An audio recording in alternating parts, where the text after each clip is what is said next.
विशाखा की शादी कुछ ही दिनों पहले कार्तिक नाम के एक लड़के से दुर्गापुर गांव में होती है। विशाखा अपने ससुराल में बहुत खुश होती है। एक बार विशाखा उदास बैठी होती है तो उसकी सास उसे आकर पूछती है, अरे बहू, तू इतनी शांत क्यों बैठी है? क्या हुआ बेटा? कुछ नहीं माँ जी, घर की याद आ रही थी।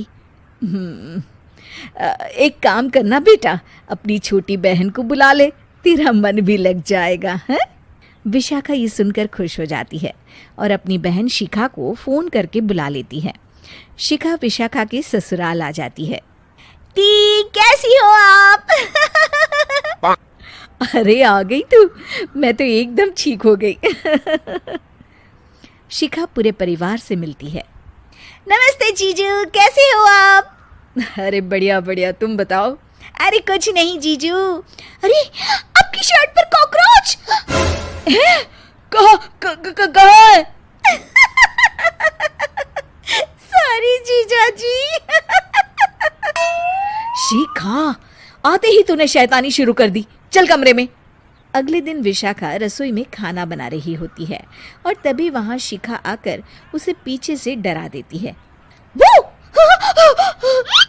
विशाखा डर जाती है और शिखा हंस पड़ती है।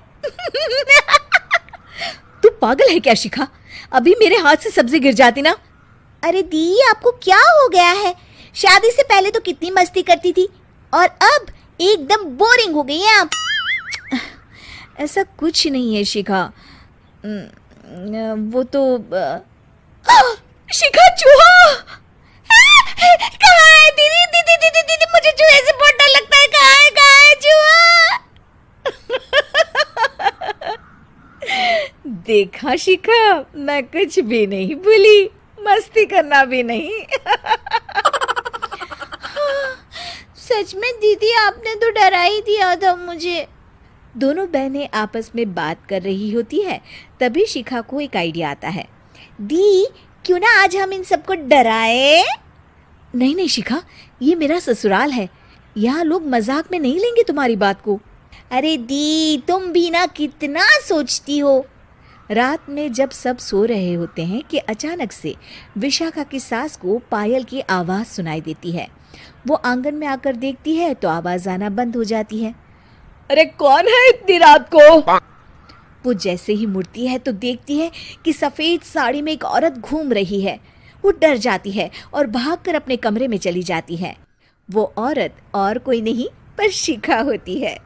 सास को डरा हुआ देख शिखा जोर जोर से हंसने लगती है।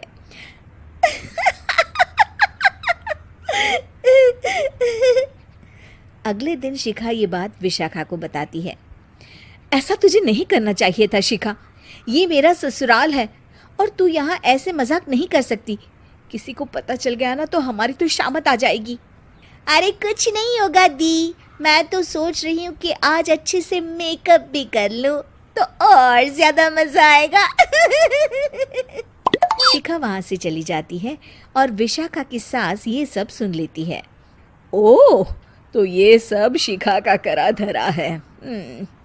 रात में जब पूरा घर सो रहा होता है तो शिखा फिर से मेकअप करके आती है और पायल की आवाज़ फ़ोन से बजाकर टहल रही होती है घर में। तभी उसके ससुर आ जाते हैं।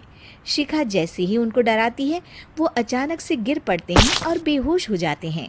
शिखा ये देखकर डर जाती है। अरे अंकल जी, क्या हो गया आपको? दी, जीजू, जल्दी आओ। अंकल जी उठिए ना। सारे घर वाले वहाँ आ जाते हैं। अरे पापा, क्या हो गया आपको? क्या हुआ शिखा, ये बेहोश कैसे हो गए? अरे तूने डराया क्या इन्हें ये चुड़ैल जैसा मेकअप करके? हैं? आंटी जी, मैं तो बस मजाक कर रही थी, मुझे नहीं पता था कि अंकल इतना ज्यादा शॉक्ड हो जाएंगे। तुझे पता है ये दिल के मरीज है। हे भगवान, इन्हें तो दिल का दौरा पड़ गया है। शिखा घबरा जाती है। क्या दिल का दौरा? तेरी वजह से आज इनकी ये हालत है। इन्हें कुछ भी हुआ ना तो तू जेल जाएगी, समझी? शिखा रोने लगती है। नहीं नहीं आंटी जी, ऐसा मत बोलिए, अंकल को कुछ नहीं होगा। तभी ससुर को छींक आने वाली होती है। वो छींक रोकने की कोशिश करते हैं, लेकिन फिर भी उन्हें छींक आ जाती है और उनकी आंख खुल जाती है। अंकल, आप ठीक तो है ना अंकल? ससुर और सास हंसने लगते हैं। क्यों बेटा, सिर्फ तुम्हें ही मजाक करना आता है क्या? है तो क्या पापा बेहोश नहीं हुए थे? अरे नहीं नहीं, मैंने ही प्लान बनाया था ये। पर क्यों माँ? क्योंकि विशाखा को लगता है कि ये उसका ससुराल है, उन्हें ऐसी मजाक वाली बातें पसंद नहीं आएगी। पर उन्हें ये नहीं पता कि अगर ये दोनों बहनें शेर हैं तो हम भी सवा शेर हैं।